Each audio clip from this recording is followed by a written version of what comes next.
I'm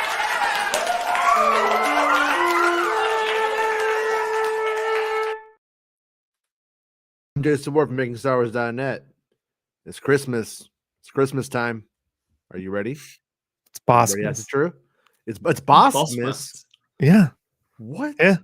What? Yeah. You hang your tails with care, and Saint Slythemus, so Slytherin, whatever, comes through the fucking porthole in your ship and leaves you treats like, nudie magazines and porgs. Everything a boss wants, right? You cut off your hands and get new ones. Yeah, you get new ones. Someone told Filoni that works, and they had to stop him from cutting off his own hand. True story. True story. Yeah. Wouldn't make it up. But so today we got what do we got? We got some Ahsoka Tano news, some spoilers, and then we got something cool to look at from Jedi Survivor, the band that did Eye of the Eiger. I'm pretty sure it's the same band. I think. I like how it all rhymes. You know what I mean? Like it all rhymes. Yeah, it does. Here, how's it going, Acid True? Thanks for coming in and hanging out with me around today. Yeah, I was like, well, I've got nothing else to do, so and then there was a bit of Survivor stuff as well. I was just to watch it anyway. So some most subtle shade ever given to us by a guest on the show, Jason. I had nothing else to do. It's like, it's true. I would have just been playing games and listening to it. So I was like, I might as well just take part. Yeah. Meg almost talked him into getting COVID too, so they could be COVID buddies, but he's like, nah, I'll go on the show. Like, all right. And I hope you're doing good. Well, Meg. I hope everybody who's sick is doing well this Christmas. I got her some loot boxes for Christmas. That's what I got her. Loot boxes. Yeah. So I thought you were trying to say lube. I was like, well, hey. No, Jason. That's for Star Wars Santa show. We don't do that kind of humor here. Oh, you're right. It's Christmas. This is a family program, Jason. It's Christmas Eve. That's what we call it around here. Yeah. Christmas Steve. Right.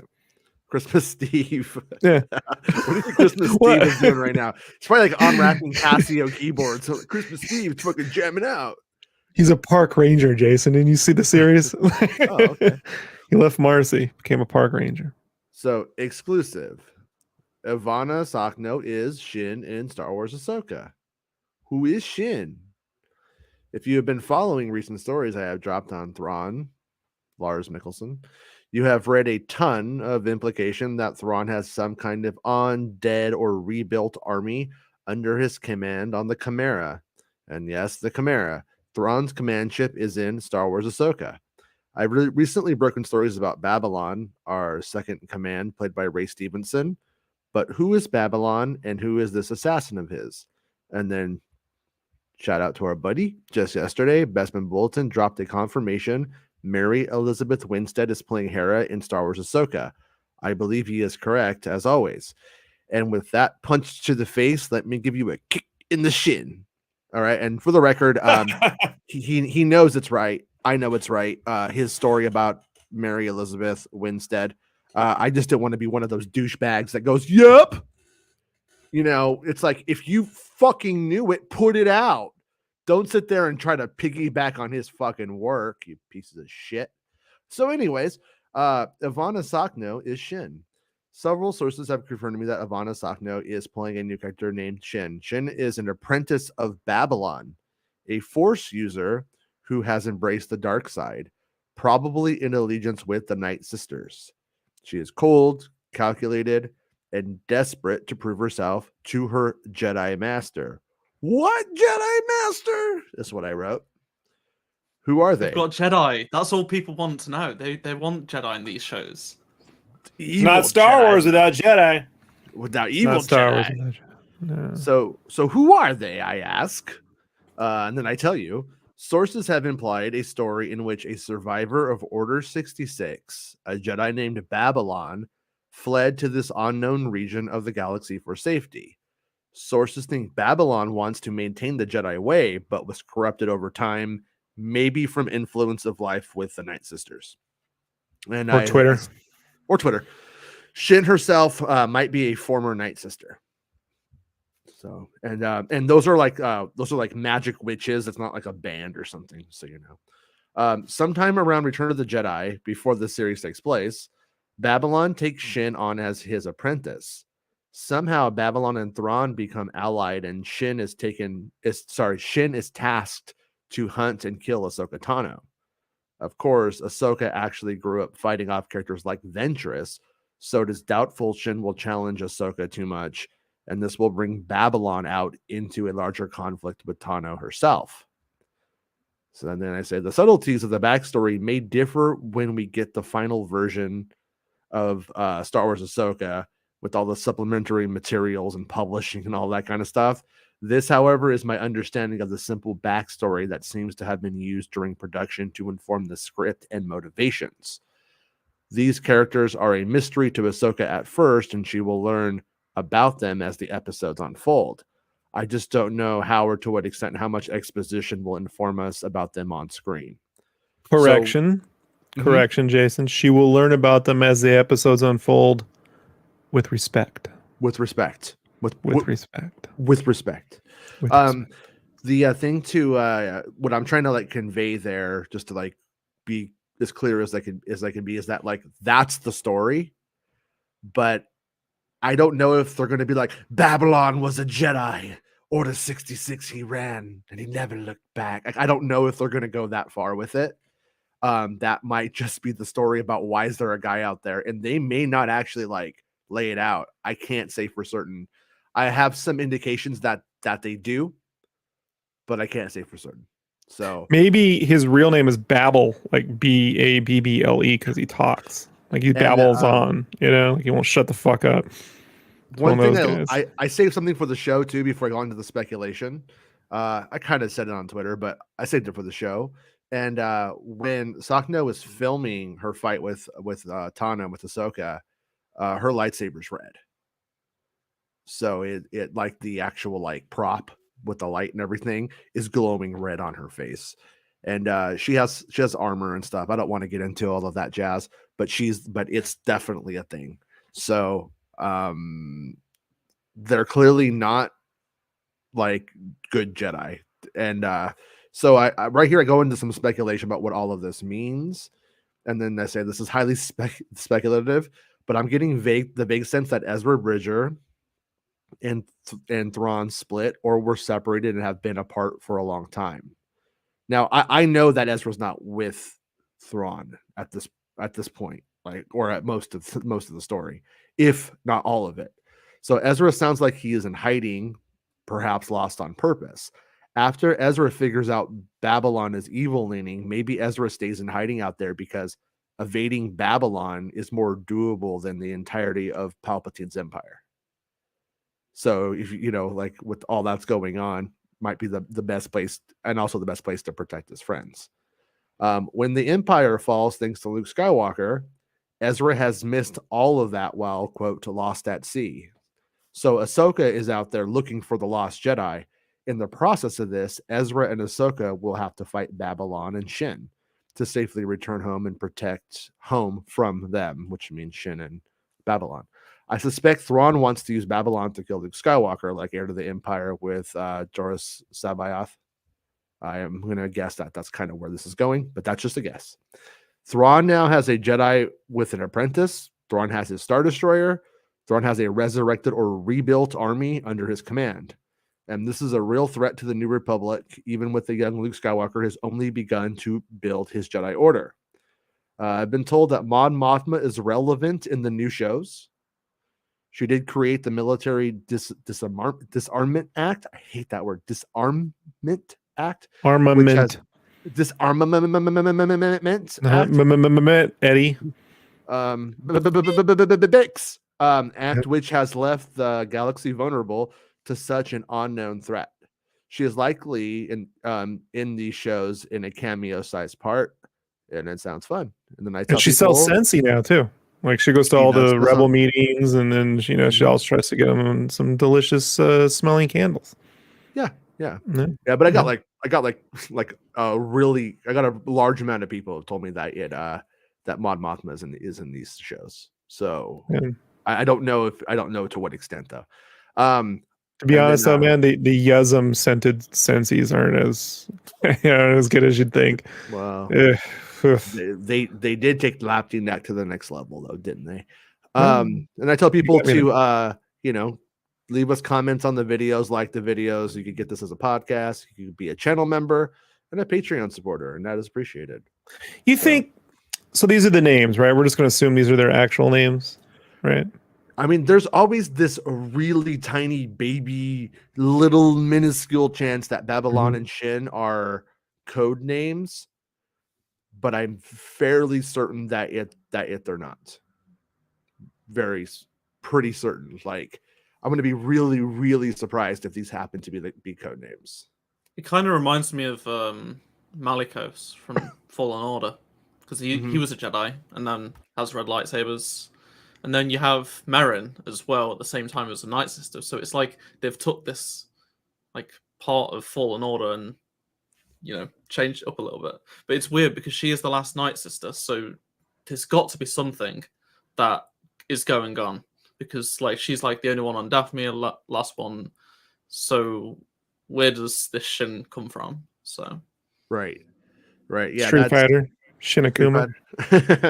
Yeah. Like I'm telling you, he's not that deep, dude. Like I've always been waiting for Filoni to conjure up twin Jedis called Mia and Zaki. You know what I mean? Like I've been waiting for that. Like, and this guy's just Raiden.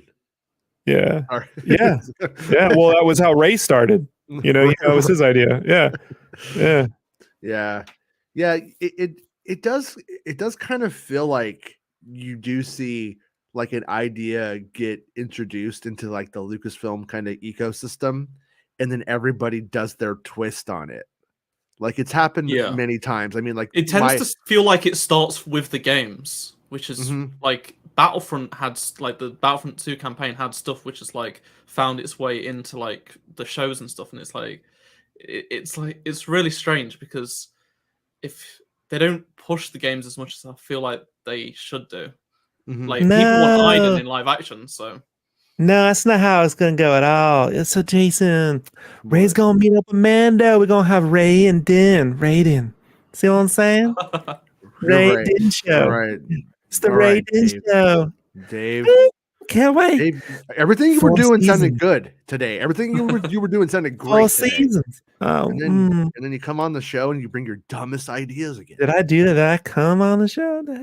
Get out of here. I don't think I Just get out of here. This is a Christmas show. It's a family show. Family Christmas show. Come on. Family Christmas. Yeah, but no, I mean same thing with like like I'm an evil droid, and you know what I mean, and like that kind of thing. Like for a while that was the thing in vogue with Lucasfilm, or the Saint C3PO kind of thing, they're a little bit more evil and they break the rules or something like that. And but so I'm guessing, or I'm wondering if we have the character from Fallen Order end up going out and finding these ladies and sort of like becoming one of them, or is like kind of like how her story it's really strange because she's not being talked about, and she was the main character of the first game. No, y'all wrong again. It's gonna be the third game is Jedi Filoni Order. Get out of here, Dave. Be oh, come on, get Jason. The fuck out of here, Dave. Okay. Sorry, go on. That's true. Sorry, Dave. We get Dave Filoni moderation powers, and he just passes the show. We can't. Yeah, it's fine. Stop it. Sorry about that. We can't. Yeah, so there is a lot of people really worried. Like, I've already seen hate saying, "How dare you remove Merrin from the game? She was the best part of the first game, and she's not in the second." It's like she's my favorite county.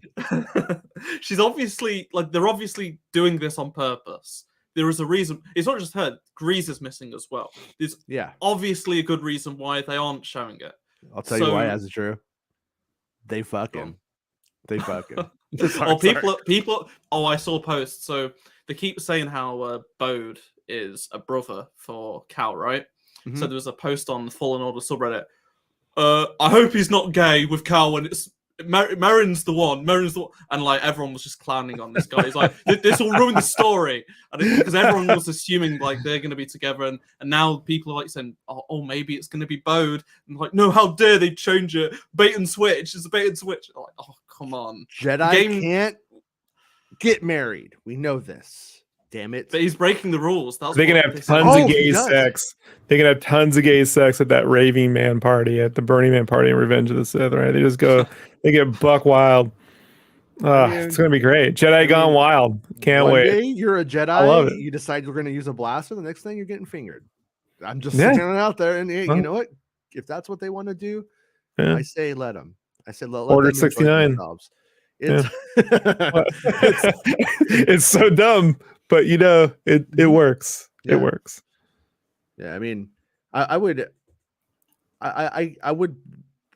could see them taking it there, and then that being why maybe, well, or maybe it will go there eventually. That's like the big question.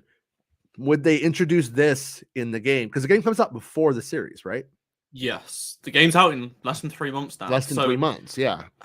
I feel like the book is obviously going to explain something because they're really bigging it up to be some sort of prequel to the game. Mm-hmm. So that may explain why Merrin's not at the start of the game, but maybe it will also hint towards this thing that's going on with the Ahsoka show. I don't know, or the game will explain. Oh, she's now like maybe I can't imagine she's not going to be in it at all. I don't understand. It wouldn't make any logical sense that they just suddenly get rid of the pilot and the other main character and keep Seer around. Like, yeah, Cal's got the Mantis now, but it wasn't his ship. Like, he was a kid.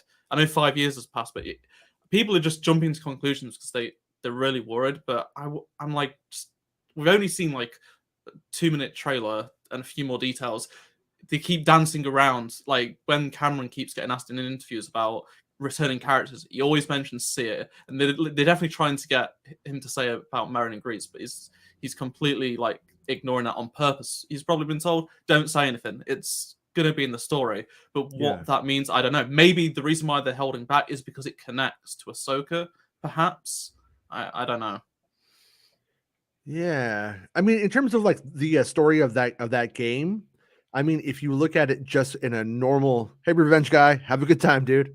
If you look at it in terms of like a normal Star Wars like methodology, Luke doesn't take Han, Leia, R2 and 3. Well, he takes R2, but 3PO and Lando, who doesn't know yet, with them to go meet Yoda. He doesn't do that. Mm-hmm. That's something that like that character has to do alone.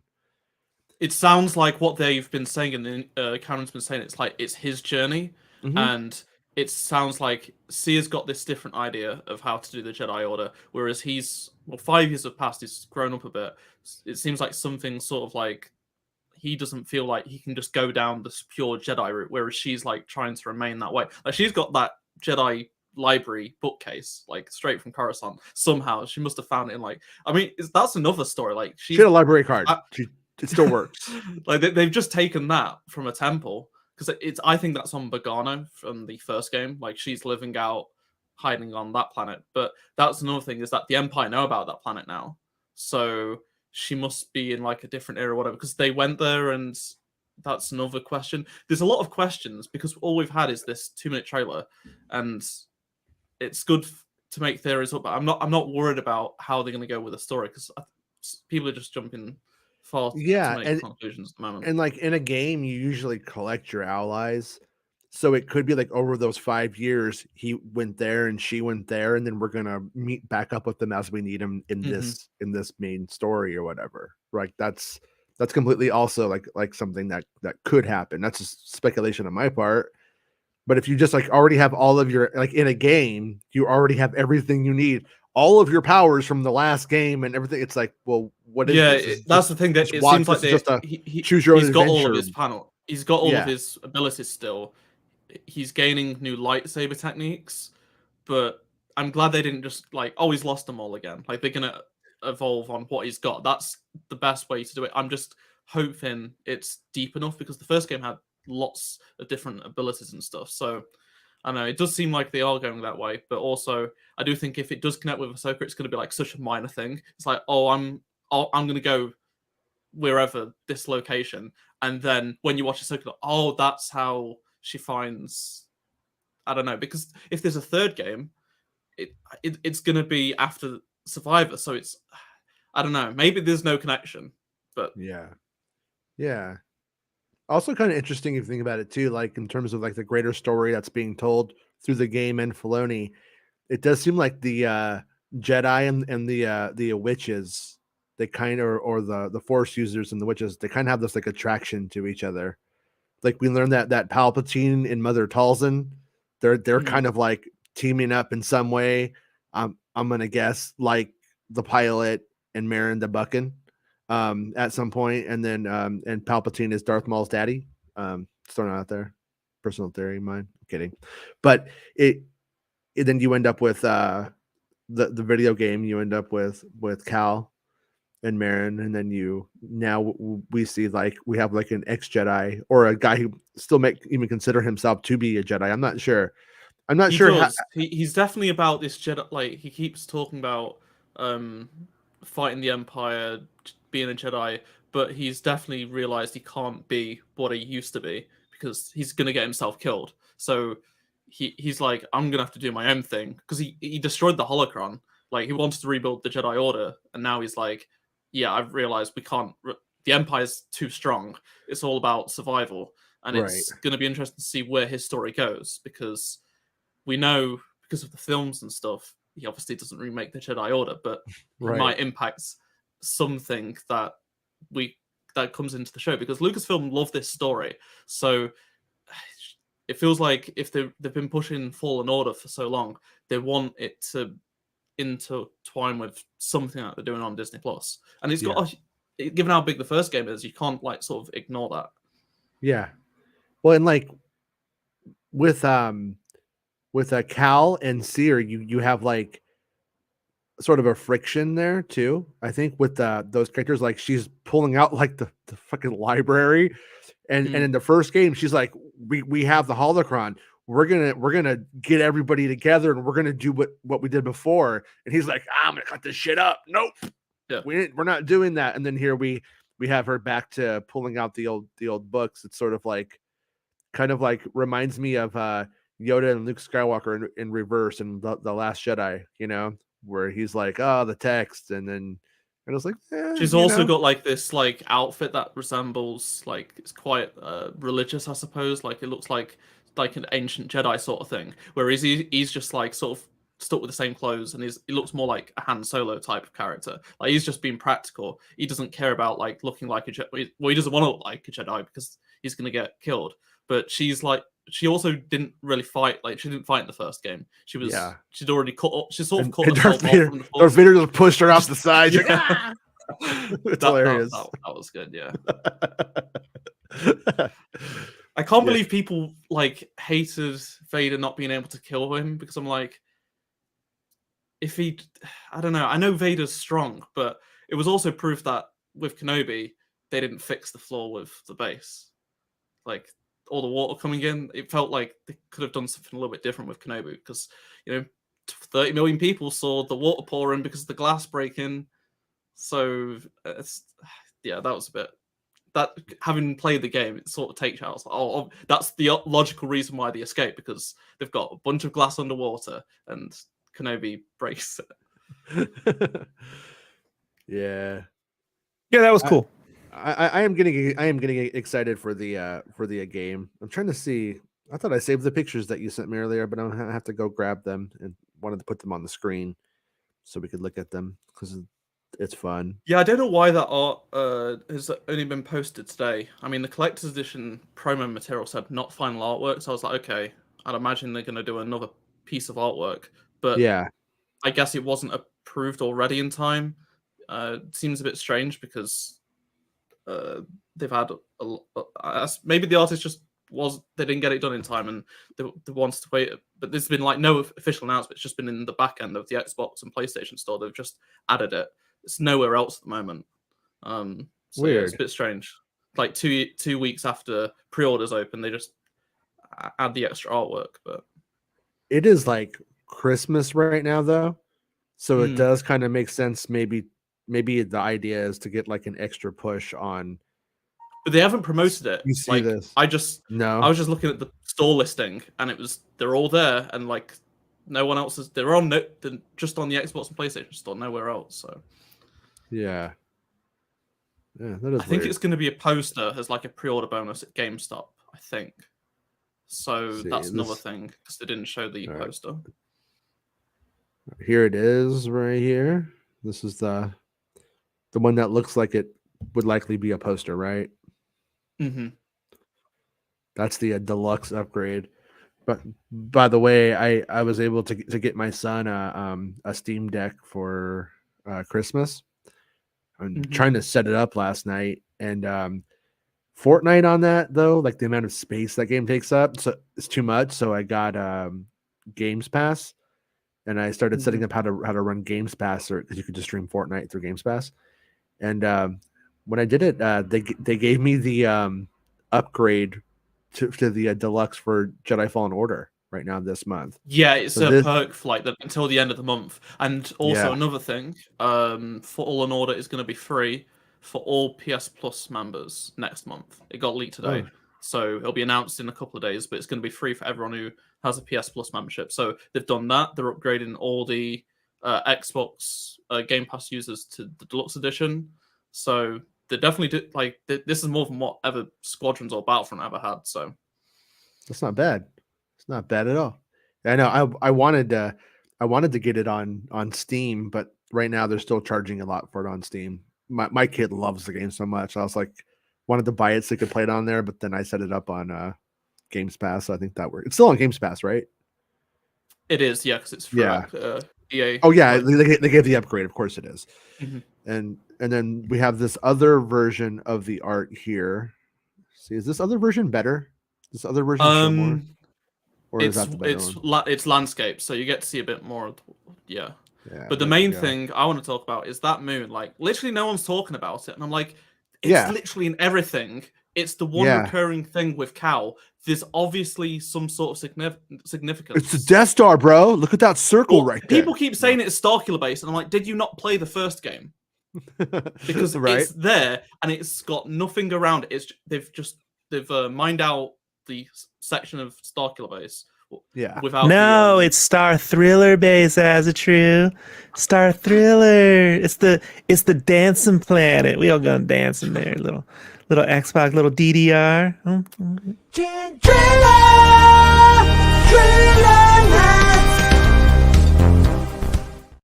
Boots and pants and boots and pants and boots.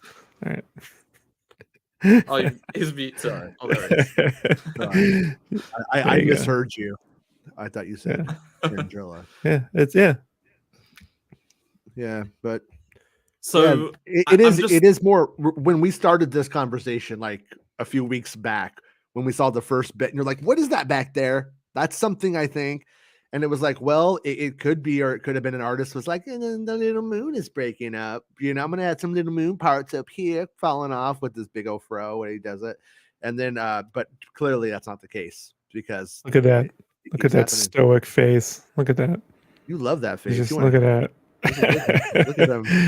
It's like I typed dash Rendar into Mid Journey. It just pumped out 1,000 of these. You know what I mean? Like, you're like, close enough. It's enough to not get sued, I guess.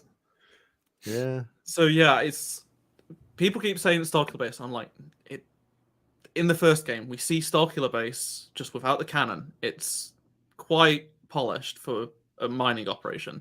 So this is evidently something else. I don't know what else is big enough to, because this is pre-Death Star, because this is pre-Andor. So unless the Empire is testing the laser weapon, like something like, I don't know, they've got it sort of attached to a Star Destroyer and they're just aiming at planets to test it on like moons and stuff. I don't know, because it's not ready. We see it in Andor, it's being built still. So it's got to, but it's, unless it's just, maybe it's just an asteroid's hit it or something. I don't know, but they keep showing it. It's got to have some sort of importance to the bigger story. Maybe they're going to do something like to try to work into the practicality of things where They tried to do the Death Star using a planet. They tried to do Starkiller Base early on. It doesn't work. Our heroes here destroy it before it becomes a thing or something like that. And then later on, we see the First Order succeeds in those planets. I mean, probably not. That's really convoluted, but yeah, because like with Starkiller Base in Fallen Order, it doesn't have the cannon. It's just the trench. So clearly, at that moment in time, unless it's just like the Death Star, they haven't put it in yet, but there's no space. It's just completely flat. Now, with the collector's edition steelbook, I showed like it's got this planet with way more stuff coming away from it, and then like the logo of the faction in the sky that's on like a circle, and I'm like, if they got some sort of like laser weapon and it's the logo of the faction that's printed on the Trade Federation, like it doesn't make much sense because all we have is like just a few static images. And they've not mentioned it. They're just completely, and no one's talking about it. Like they don't just put this stuff on there for no reason. Like they've been told, and even in the cover art, there's all clouds in the background. The one piece of cloud that's not obstructed is showing this planet or moon. So it's evident they've done that on purpose. So yeah. I'm just curious as to what this is because it's like the most interesting thing at the moment because we don't know anything about it, other than we can see it. Right. And I can see why fans would go right to what looks like a destroyed snowy planet, why they would go to the Starkiller conclusion, but it doesn't. It just really contradicts what we have in the first game. It doesn't really make sense. And given that this is a brand new planet, Concord Dawn, the orthological replacement, doesn't make sense because this is a brand new planet. So we'd have to be next to Mandalore, right? I'm pretty sure. So yeah, I don't know, but this is a brand new planet. And I do feel like if we were getting into the Mandalorian stuff, like in a heavy way, they'd be selling it like that, right? Yeah. I think that would be the smart way. Excuse me. But oh no, guys, I think you're forgetting their whole let's see what we can borrow from Zelda technique in these games, and I think it might be the Majoralorian's mask or something, or Hyrule, right? The Hyrulean planet, or something there. I don't know, man. Like it's a game that breaks all the high rules. How about that? Yeah, see, it breaks all the high rules. Or he gets a new Jedi master, and his name is Sword, right? Mm-hmm. Like Master Sword. Yeah. So, but they call it Sworad.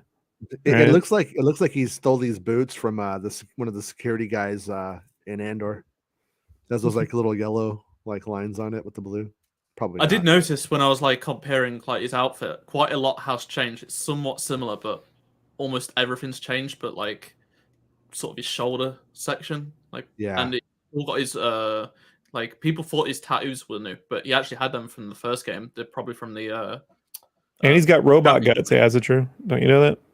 Robot guts. Yeah, I did not. He got modded. Ran between the first two games. He's got robot guts. Right there, it's all robot guts.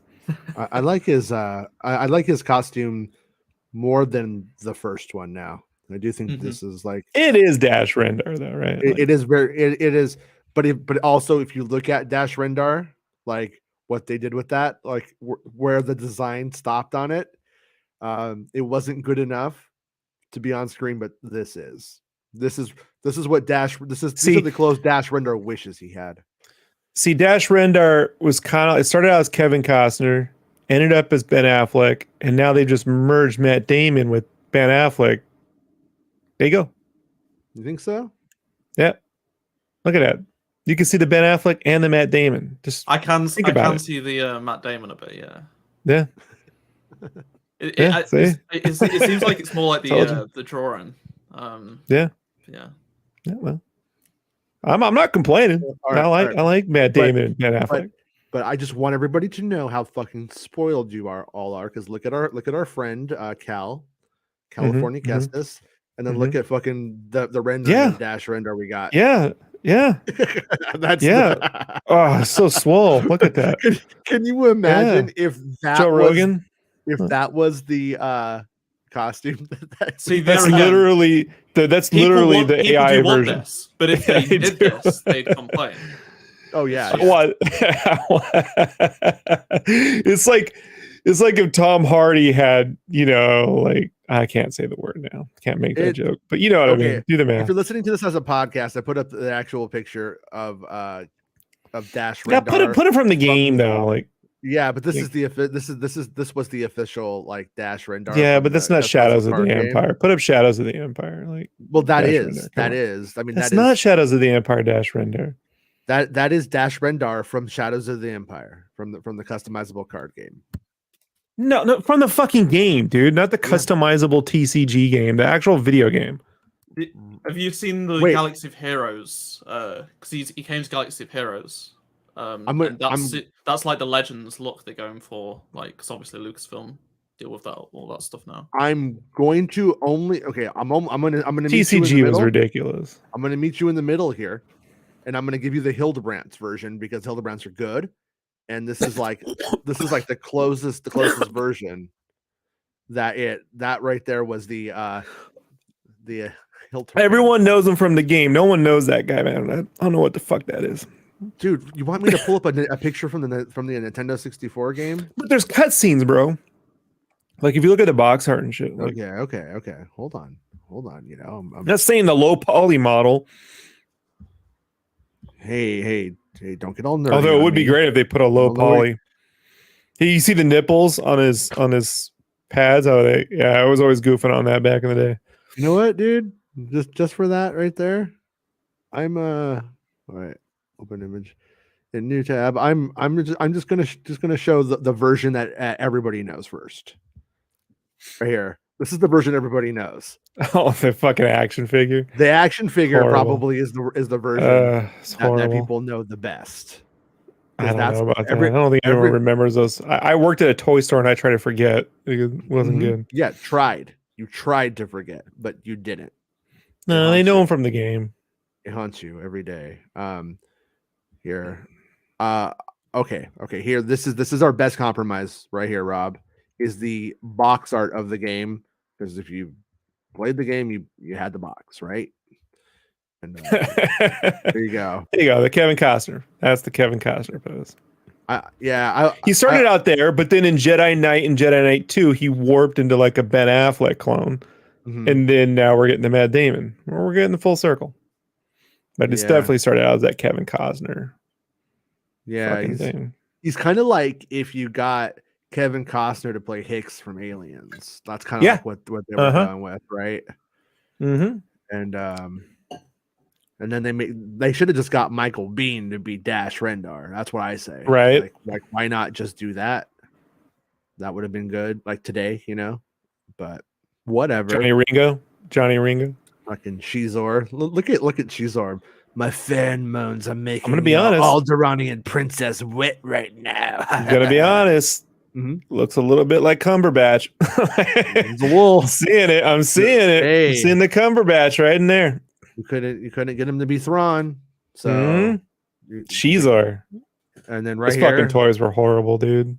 It was like, my name is Dash Rendar. I got a thing on my back. I'm cold. Yeah, someone was like, let's put X-Force in Star Wars. And it's like that, like if that's the case, just let Rob Liefeld design them. Like, stop doing this, like trying. If you're gonna go there, get the guy who does it to figure it out. Don't try to get like illustrators to figure out a guy who does like graphic design looking action figure. I don't know, man. It's so weird. Why do you hate on James Vanderbeek playing Dash Rendar? I know. But this is before Vanderbeek's time. Like this is pre-Vanderbeek. But it does look like Vanderbeek. It foretold of the Vanderbeek. It's somewhere between Vanderbeek. Foretold the Vanderbeek. Look, Jason, you keep talking like that, they're gonna let you write Willow season 2. That does look like Mid-Journey Tom Hardy Star Wars, right? Like this looks like it's 1997, and your pot dealer is playing hockey, and he's really pissed to have to stop playing hockey to like give you a dime bag. That's what this guy looks like. Yeah, it's one of those things, man, where it's like they kept trying to give. Remember when the Powers of the Force came out, and they were like trying to give Luke Skywalker that big buff chest? And they got shit on for that, and they had to they had to rescale it back to like camel size. But they're like, man, I want that big buff chest.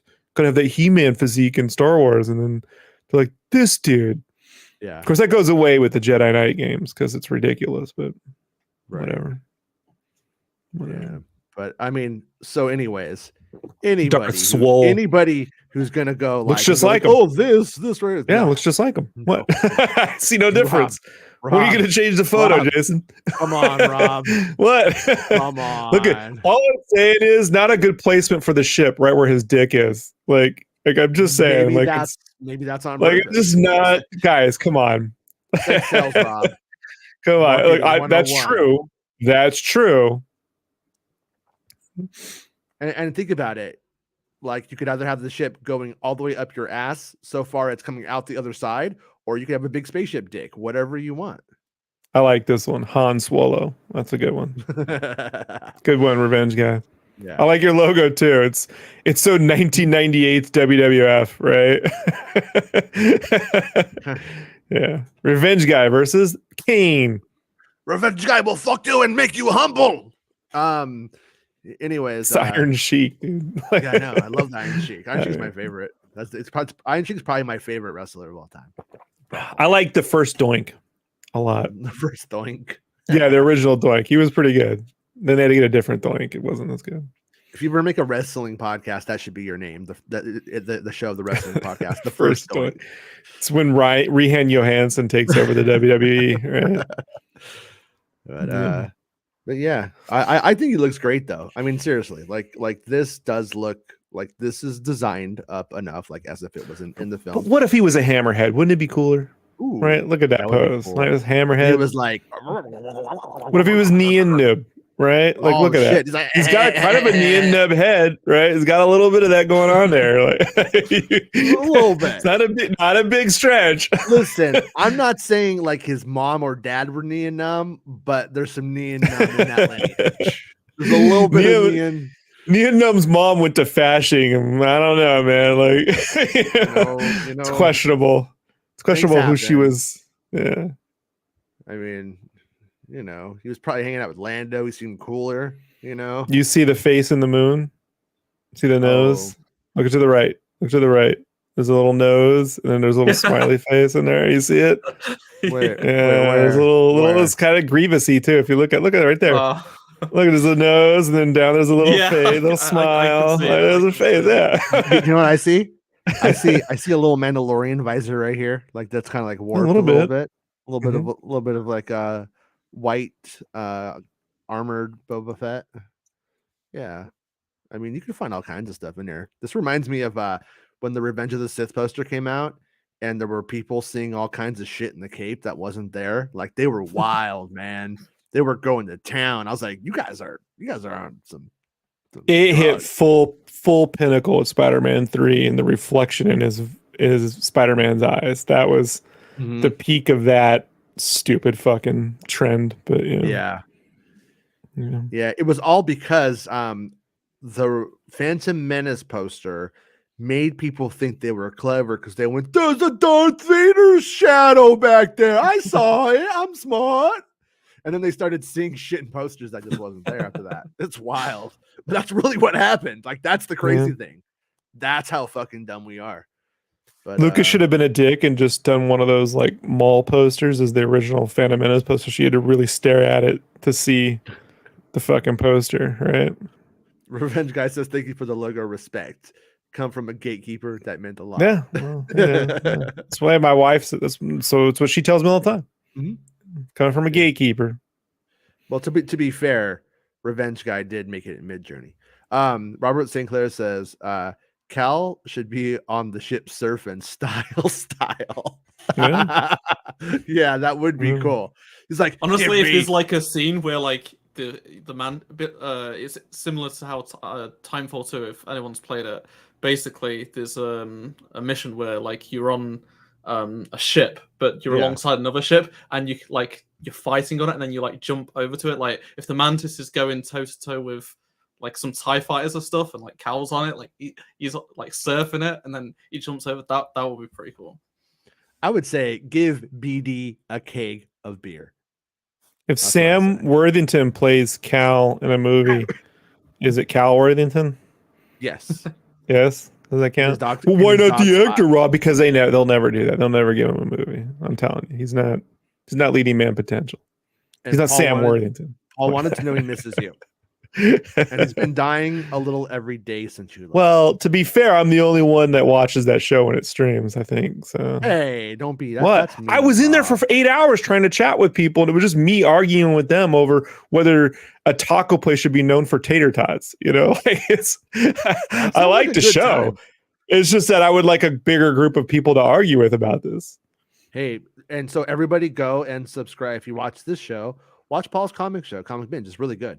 It is good. It's really good. I do enjoy it. Yeah. Brittany, Although says, they have a about the bad Gres- habit. Hold on. They have a bad habit of only promoting books that only have the writers on it, like comic books, right? So I really have a problem with comic books that just omit the art as if it, like it's frustrating. Don't worry about it. AI does it now, so we don't need you. Yeah, that's true. I'm kidding. I'm That's kidding. true. I'm trying to True, say. don't, I don't know why. I can come up with more scoops than you I can, did it. Jason. I'm gonna go type into chat. Dale Earnworth's gonna fucking go on there and type and give me Star Wars spoilers, and you're out of a fucking job, bro. Nope. Unfortunately, I'll be like, what are they cooking up with their AI program today? It's gonna be like, just go and repost Best Bin Bulletin's work. That's what it says. What? I can take shots.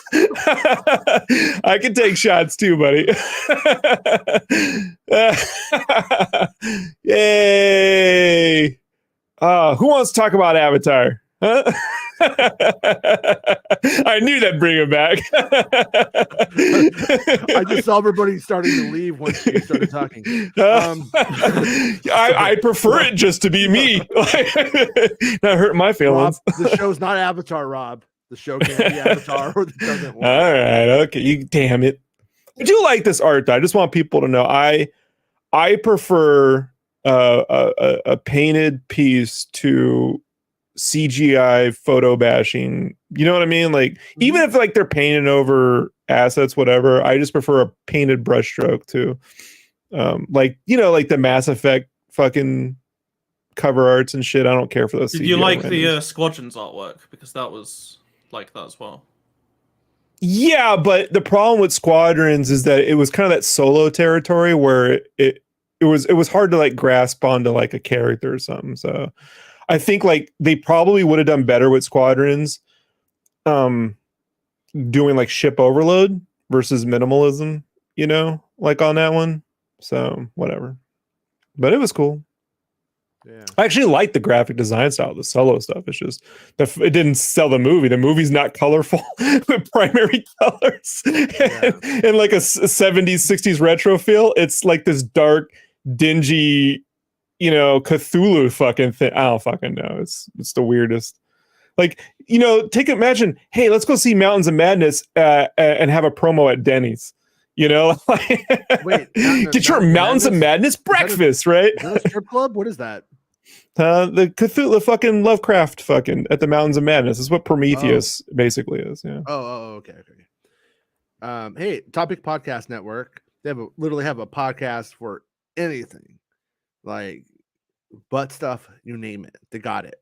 I'm swamped or immersed waterplane in Avatar stuff right now, but the love is real, and I can't wait to jump back on with y'all. Happy holidays and lots of love from Australia mates. Happy holidays, dude. Yeah, you're always welcome to come hang out with us whenever you. Summertime over there, right? Summertime over there. Yeah, they're on the opposite side. Australia's weird, man. So weird. Yeah.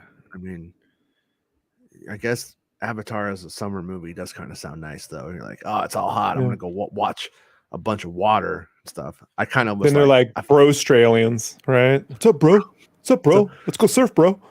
Yeah. God, I wish AI music was more of a problem, because then I wouldn't be mad at a person. I'd be mad at a computer. Yeah, it would just be that scene in Andor with Jason where he's just slamming against a computer all day with his weapon, Mm-hmm.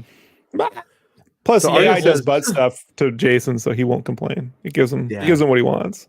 The audio director for Battlefront did like an interview with like a music magazine the other day, and he actually like revealed like tons of stuff talking about the Battlefront 2015 game, and like the last part was like about AI and stuff, and he was like, like explaining how it can be used as a tool, but also the bad stuff about it. But it was really strange because that game's 7 years old, and the interviewer decided to lead. It was all about like Battlefront, and like there was the Chewbacca's Return the Jedi Tarzan scream.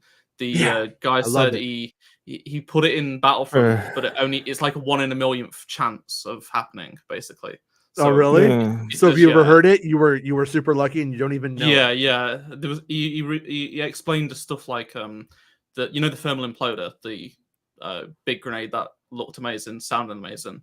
Well, he asked Ben Burt how he made that sound, and Ben Burt was like, "No, I want to keep some secrets. I can't," because he explained how he did like various stuff, but he was like, "Yeah, I'm never telling you that one." But so they had to remake it, and well, people think it's like one of the best game sounds ever because it's like so iconic. So they said, yeah, it did a good job there. But yeah, it was really strange. It's like talking about a 7-year-old game. Like this was like to help promote like his new job because he left DICE and has like made his own company. It's like freelance. He's done stuff for like Horizon and God of War. Like he's been working on those games. But yeah, it's just, I mean, it's cool that we're getting like new stuff from developers. They've never really been able to speak out. Like they've really been under pressure from Disney. Not like it saddens me that for like 3-4 months they were basically banned from using social media by Disney because of the fallout. And like these are just regular developers that don't even know anything about the loot box situation. Like they was just working on the game. Literally none of them posted for months. Like they couldn't even talk to me about it. Like they was like silenced. But now the previous design director who left, who was in charge of Battlefront, he's the one who's been like basically doesn't care about his NDA anymore. Was like, yeah, Magna Guards, we were working on them and like stuff like that. Because he's like, what they're gonna do, sort of thing. Yeah. The game's not happening. Nobody cares anymore. I know that's the worst part about it. Is like there's stuff that I didn't even know about that stuff because I last spoke with them in like August 2019, but they was working on this like toward the end of 2019, and then they got the call, yeah, we're ending. And this was after they or as they was re-releasing the game for that Celebration Edition, because I knew about the Celebration Edition a long time ago because it was running out of discs, of actual physical discs. So they was going to reprint it and launch it with this new edition. And this was going to relaunch it and bring in loads of money. And it did really, really well. But by that time, the call was already made. They're ending it. So basically, they was relaunching it, even though it was going to die anyway. And like, we didn't know. Like, they didn't tell us. Like, they told us as it happened.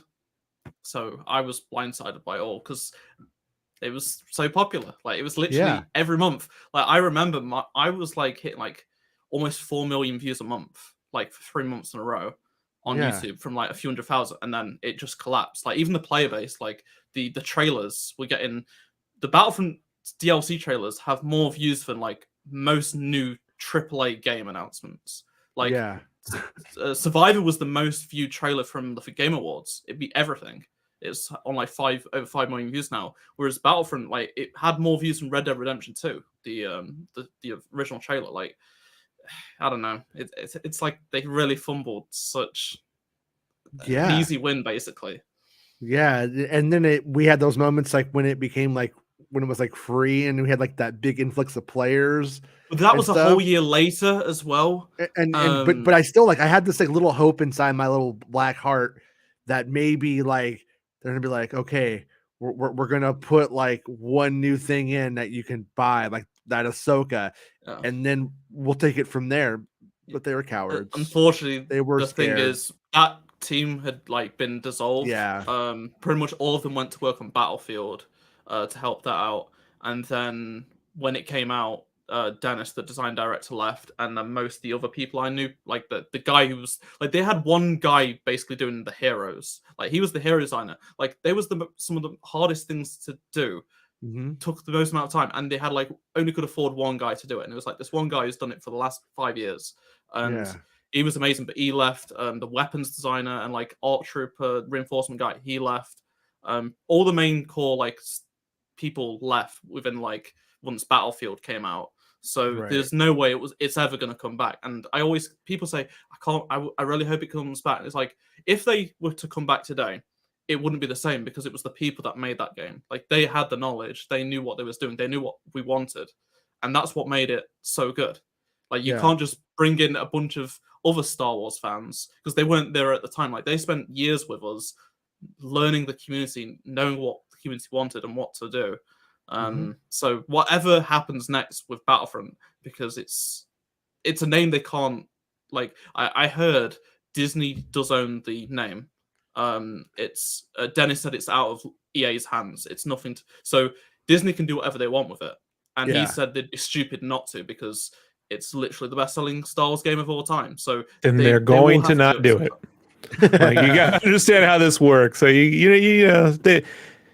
had Rogue Squadron. They had a Rogue Squadron that was the highest selling whatever, and then they just chucked that shit out the door. And you go, well, that was 20 years ago, Rob. They'll do it. They'll chuck a whole fucking thing out and then eventually bring it back. But the problem is they generally don't bring it back. Like, how do I say this? They don't. When they bring it back, they tend to do like a smaller version of the last thing you got. You never get like the next full big iteration of the thing you got. And that's the thing. There was a Battlefront spin-off in development at Criterion, who just released the new Need for Speed. They was going to be doing, like, I think from what rumors were saying, it might have been like a Inferno Squad like spin-off. So like would that just have been like the story, like a story mode version of that, you think? I got the feeling it was Inferno Squad, but to be honest, I don't think they'd have limited themselves to it. It seemed like it was going to be more like a Rainbow Six Siege, like a 4 versus 4 like tactical sort of thing. Where Battlefront had bigger battles, this was going to be like a much smaller project, smaller multiplayer, definitely some story involved. But that didn't last very long. That's what annoyed a lot of people, because it was like Battlefront spin-off, like we've just had Battlefront cancelled, then we find out this was going to be out whilst Battlefront 2 was still going.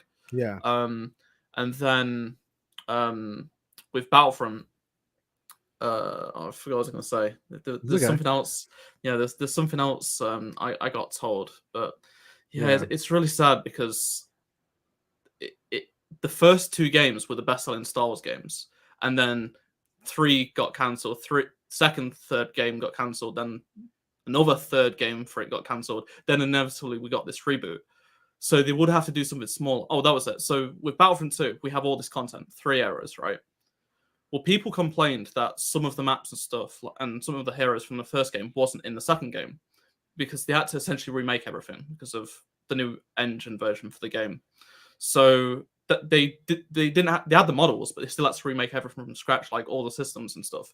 So if they were to make a Battlefront 3, they would have to essentially remake 2 games that took like 5 years to put together with teams of hundreds of people, all of the budget, and then add more to it and better it somehow.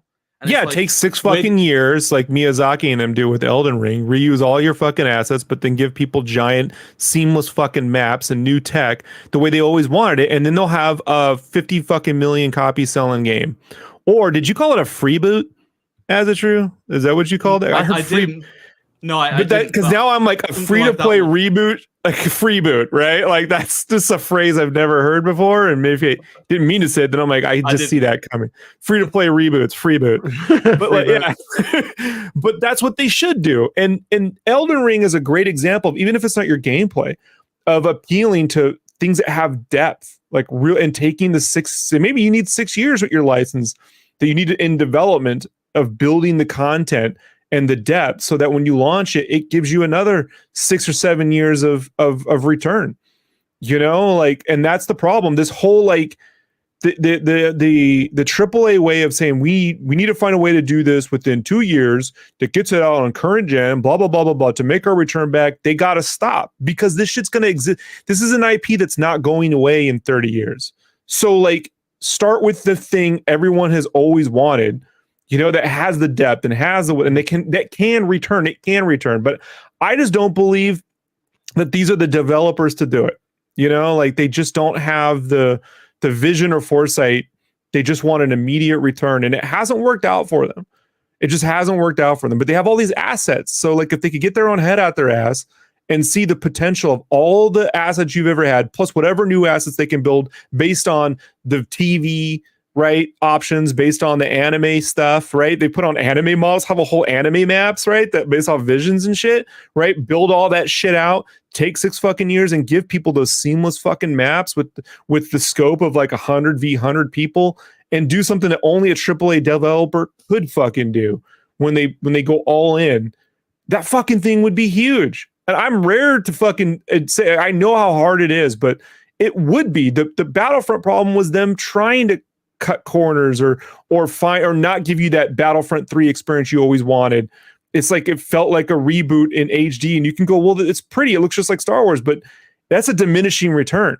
People want to experience those galactic giant battles that they grew up with watching the prequels or the Clone Wars cartoons, and they're not getting them, so whatever. Or they could just take all the war out and make it called Battle Friends, and we could just like talk in it, like, hey, what's up? Why do you do this, Jason? You just want the world to burn? Because they're gonna listen to you. That's the Nintendo version. Battle Friends.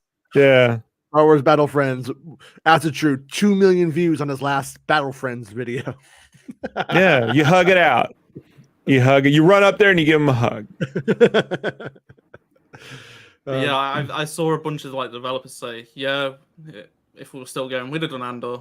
Like, yeah, we'd have done Moff Gideon. We'd have done all of that stuff by now. Like, yeah, like I said last time, they were releasing like monthly content, like any other like free to play game. Yeah, this was a game that had like basically almost no microtransactions because no one was buying them, and they did it at such an like back then people complained they weren't quick enough, and it's like now, oh, we'd kill for like one update a year. Like that's the crazy thing, because they were releasing stuff that people didn't think they wanted, but when they got it, so it was like the BB units, right? That was a massive controversial addition, and I'm like, those were some of the most amazingly designed pieces of content, but because they made it for the Rise of Skywalker and it wasn't Ahsoka, everyone assumed like they pick them over Ahsoka, but like you wouldn't release Ahsoka with either the Rise or of Skywalker. as opposed to exactly like yeah.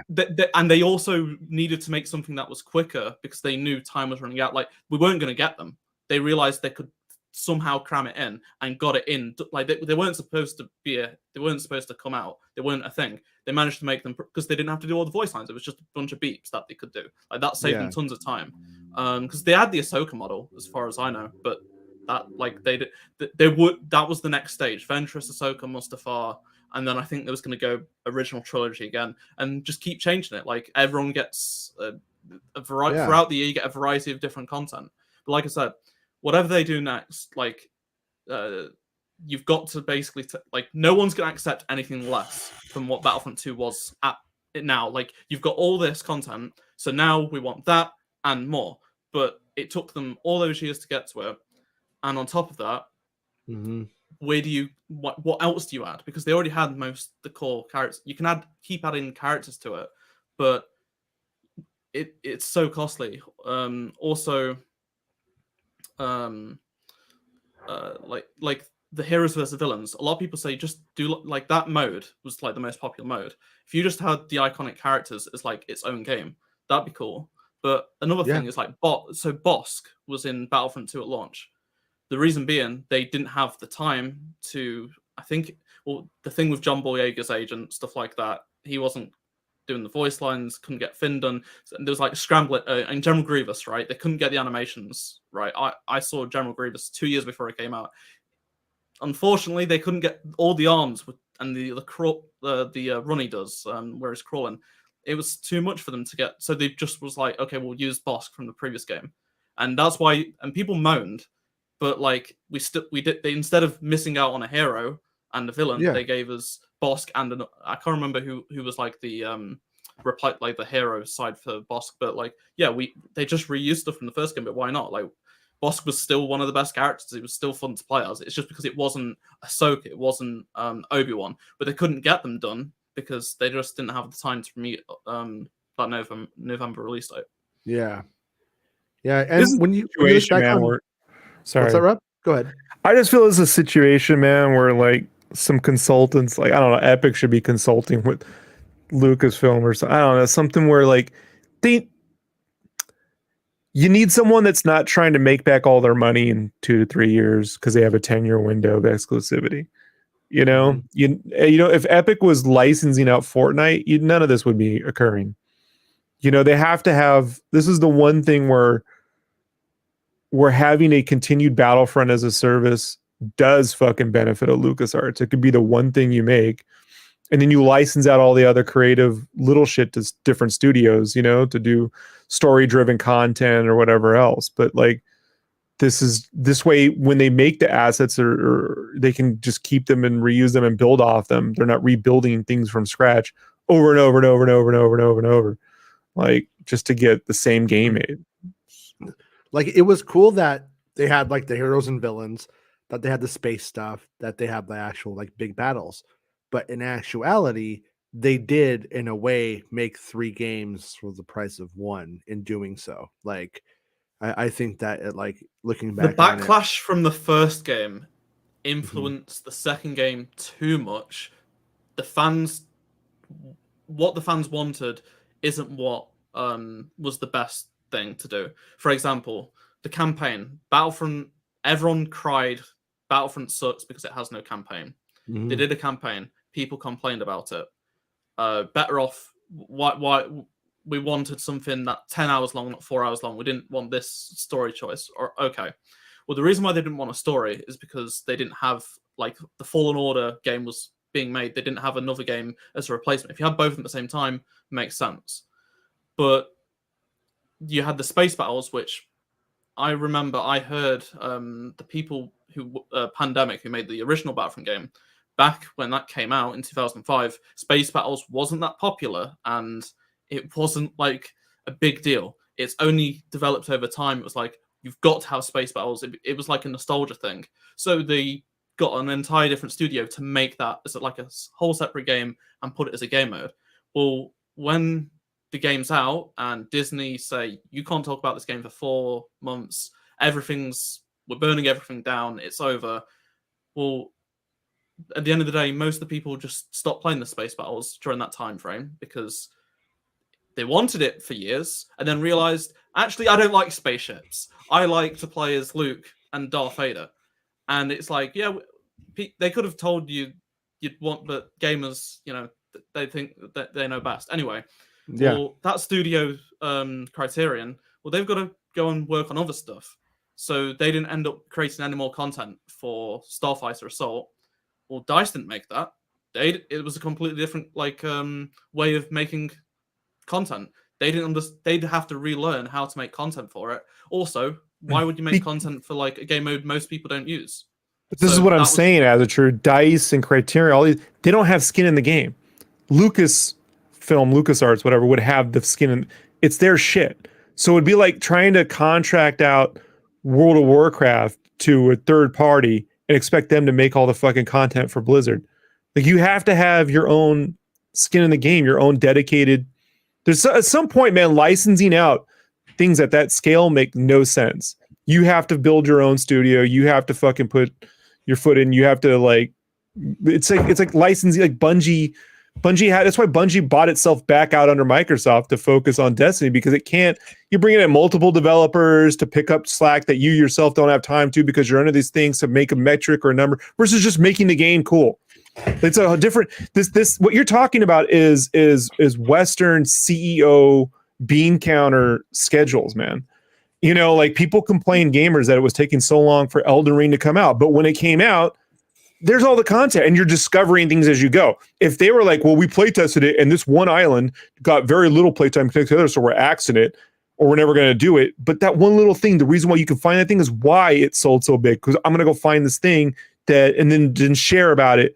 So there's just a different mindset, and it hasn't worked for things that people are super passionate about. You know, if you're going to make a game, like you can't make all of Fortnite at once. You know, like that, you gotta have, because Epic themselves made it, right? They have skin in that game, and that's the thing, man, that they have to move away from this, like license out the story games, right? The story driven, license out the mobile, license out the arcade driven, but this big scale continued service multiplayer thing cannot be licensed out. Like, they need to build their own studio for this. Another one of the main issues they had was the approval process, which Jason touched on, I think, quite a bit in the ragtag stuff, because they were constantly changing Lucasfilm were changing their minds as they were like spending like weeks at a time on like one small thing, and that was less of an issue towards the end of Battlefront. But like it hindered Battlefront 2015, more so Battlefront 2, like when it was really struggling after it released. And then there was like, you know what? There's no point. Let's just let things happen, because DICE had spent all these years building up this relationship. They knew what to do.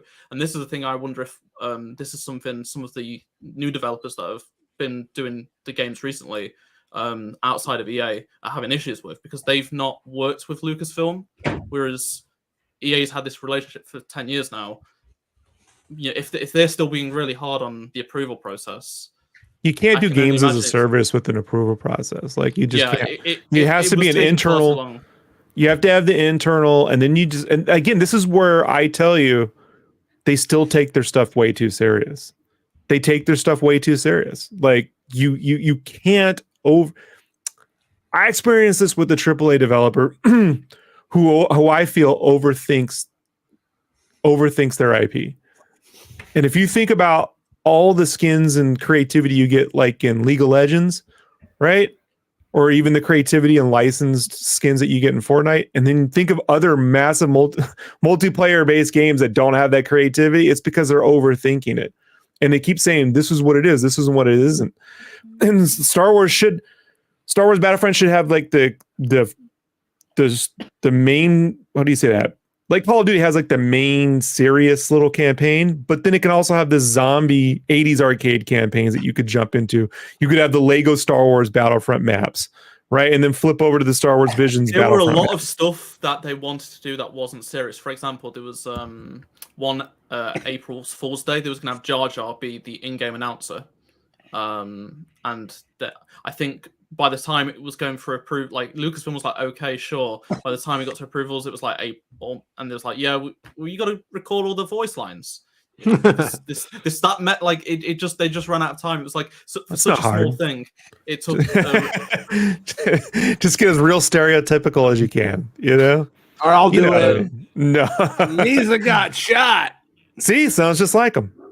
There was once, I once heard at one point in Battlefront 2015, I think, there was like 30 layers of approval between the developers before it got like approved. And that's exactly why they just couldn't get stuff done. And by the end, it was much better, but still. Because they don't have an internal development. They have a licensing department with like 1 or 2 people to have to go through everything. And then I've dealt with these people. Like it's frustrating. Nothing's changed, and it can't change. This have you ever thought about does how not those work. people have to deal with you, Rob? You ever think about that? Yeah, all the fucking time. All the time. Especially when I show up in a Bosk mask to the meetings. They don't know what to deal with it. Sorry. Do you remember the helmetless stormtroopers in Battlefront 2015? Basically, DICE didn't want to do that, but Lucasfilm forced them to, and then there was like, no, we're going to get loads of backlash. People don't want like just to see regular people running around in stormtrooper armor, and then because they built they built the stormtroopers not to have any helmets and stuff like that. When it came out, everyone hated it, and DICE was like, told you so, and it was like, okay, fine, you can allow people to like get rid of it, sort of thing. So that was a whole ordeal, like just something so simple that they forced upon the game, because they're like, you can be anyone. And it's like, no, that's not what the people wanted. Aria was asking, before I forget, about Babylon and Thrawn and all that stuff, and like, why is Thrawn doing what he's doing if he's about the Chiss ascendancy or whatever? And number one, Aria, I don't know. And number two, we have a story about a guy who wants to save his wife and child from dying in childbirth, so he becomes Darth Vader. I mean, I guess you could just maybe say absolute power corrupts absolutely. Maybe that's where it goes, or maybe that's all BS. Maybe all of that Chiss ascendancy stuff. It's just a good example for Thrawn to do what Thrawn does best, and that's get some sweet art and to pretend like he knows everything about somebody because he bought a painting at their swap meet. I don't know, but we'll have to see. He might think that it might be a means to an end. He might think, oh, I'll go and do this, and then that's going to help my people. Or maybe if I invade them and I enslave them, we'll be able to fight back the Grisk. Who I don't know what the Grisk are doing this whole. Honestly, these Grisk guys, they don't seem like they're very motivated to get stuff done at this point. Just gonna say, no, Jason, no. He has his own pawn shop. It's called Thrawn Pawn. And you go in there and he's able to look at all your stuff. He could tell where it came from and how it ain't worth nothing, or if it really is, and he don't tell you. How much for this capo? I want to Thrawn it. Oh, yeah, 2 chists. You get a little 2 chists. I got a remote right here. How much for this remote? I want to Thrawn it. Luke Skywalker. You get him. We don't need him no more. Okay. We don't need him. I want to Thrawn this kid. How much? Oh. Okay. You could get a Dash Rendar for that. You could trade 2 Dash Rendars and a Shizar. We're going to get him. It's going to be good. Oh. Thrawn Pound. Go watch it on Disney Plus. All right, Lukey. I want to show you this right here. All right, so this is new box art for Jedi Survivor. Deluxe edition. I upgraded your old one to a deluxe edition, by the way. Lucky, right? Lucky kid, right? Okay. So this right here is what the costume looks like, okay? What do you think of the costume? It works? Okay. Would you rather it be this? Do you like that guy? Want to be that guy? Would you like his action figure? How about if you look like James Vanderbeek? Do you know who James Vanderbeek is? Do you want to know who James Vanderbeek is? Okay. What if this was the this poll is more stacked than an Elon Musk Twitter poll? What if tomorrow night I let you put up one Christmas present and it's this? Will you cry? All right. What if this was the hero from this guy right here on the left? What if that was the hero from Fallen Order? Would that be cooler? No. So in your estimation, you okay with that? Okay. So Jason, I want you to know. Jason, he has to grow up eating Sour Patch Kids and watching Power Rangers to understand the value of the other art, right? Mm-hmm. It's a kid who's growing up playing Battlefront and Clone Wars. It's a different era. It's a different era. No, you got to be like Ed and Eddie is the pinnacle of cartoon entertainment. That was the Star Wars version of I used to walk 10 miles to get to school in the snow. Yeah. That was the Star Wars version. Yeah. I'm just saying. We still got better Star Wars game content than he's getting. Let's just be honest. Like you're getting one every 7 years. Battlefront 2 is way better. It's no Yoda stories, Jason. I actually like Yoda stories. I know people should do nicer to it. It's no Yoda. It's kind of cool. My girlfriend had a computer and I didn't, and I got Yoda stories. And I also, for Christmas one year, got her the Star Wars screensaver because it had one screen that would pop up every hour, and it was about the prequels. And it said, this screensaver has information about Lucasfilm Star Wars prequels. And I was like, here, you totally want this. She actually ended up digging Star Wars a lot, so she didn't actually mind it. But it was completely the most selfish present I could have ever bought somebody. And that's saying a lot considering what I bought you guys because I actually wanted it. Yeah, it's true. It's true. I haven't learned at all. I'm the same guy. I don't get any better. I'm just the same guy, people don't change, son. Don't trust them. Don't believe in them. Don't believe in people. Oh, okay. Sounding more and more like Alex Jones, isn't he? Puts that voice on, he gets there. Yeah, but that's how you have to, I got a parenting book from Alex Jones, and that's how I learned everything I know. Rogue Squadron 3 was an inside job, they changed it on purpose so they could go make layer, whatever. I mean, look at it. It looks just like the Starkiller base. What are they trying to say in this picture? Kanye loved Battlefront. He was a huge fan of Battlefront. When it was first playable, they let him through and they said he's never been happier. He was like, this is the greatest thing of all time. And yeah, that was a really strange day. Yeah, there was a lot of articles like Kanye West likes the Star Wars prequels. I remember that was kind of a thing. He my brother when because he's an ex Kanye fan now. Fair enough. But he was like, he mentions Revenge of the Sith, Anakin versus Obi-Wan, the fight, and I'm like, okay. And he's like, look, this is amazing. He talks about how good Revenge of the Sith is. Because my brother, his first Star Wars film was Revenge of the Sith, so he's kind of likes that. He likes Anakin and Obi-Wan. Yeah. Yeah. And he's like, I can't. And then apparently like referenced it like 3 or 4 times. And I'm like, how many times does he want to mention? Like, he goes like, Anakin's got the high. He goes, Obi-Wan's got the high ground. I'm like, oh dear. It's like a meme. Yeah, It's literally except for the Phantom Menace when he had the low ground, he still won. Yeah. Real consistent, George. Appreciate it. Appreciate it. That makes Obi-Wan really cool. That's for you. You're dumb. You're dumb. No, you're dumb. That's what George Lucas says. Kanye really enjoyed that Order 66. You know what I mean? Like, you know he did. I tell you, there is far too many people on YouTube around my age and younger that love Order 66 far too much. Like, George Lucas has created monsters. Like, clones, Anakin, it's always people with like Revan and Anakin and Thrawn profile pictures. No, to be fair, I wanted to call it Order Sith, but you know, John Knoll. I hate you so much sometimes. Order Doug Chain. Doug Chain wouldn't. Knoll wouldn't let me do it. He put his. Yeah, he revoked my Photoshop license. I couldn't change anything. Merry Bosmas, everybody. Yeah. Merry Bosmas, George. Yeah, I'm gonna go. Can't wait for Ant-Man. Yeah, have a good time, Quantumania. Yeah. Someday, I want somebody to tell Kanye that, like, you know, of the big 6 or so Star Wars, what is there?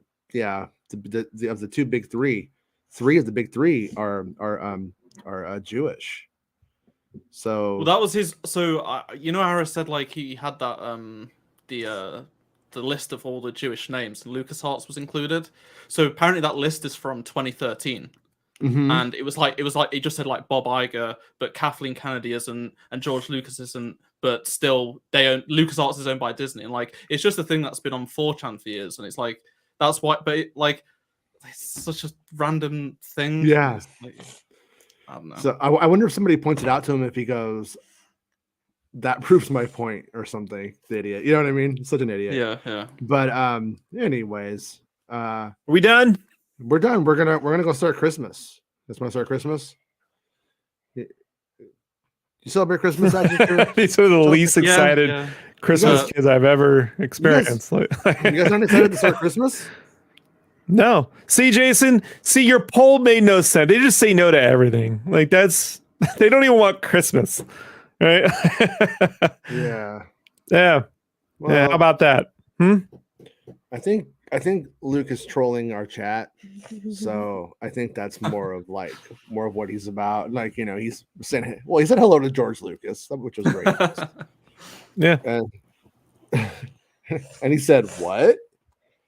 I mean, you could have just asked me what. I mean, I'm right here. No, I said what because some. You know, wipe your nose, kid.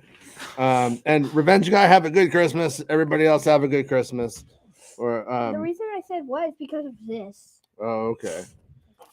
Shanky wants to bring up Rogue Planet again. Good job. Good job. Yeah. Those plants are attacking. Oh, you want a hug? Oh, people are gonna think this is rehearsed. Do I have to pay you for this? This is the last show of the year, right, Jason? We're not coming back till January.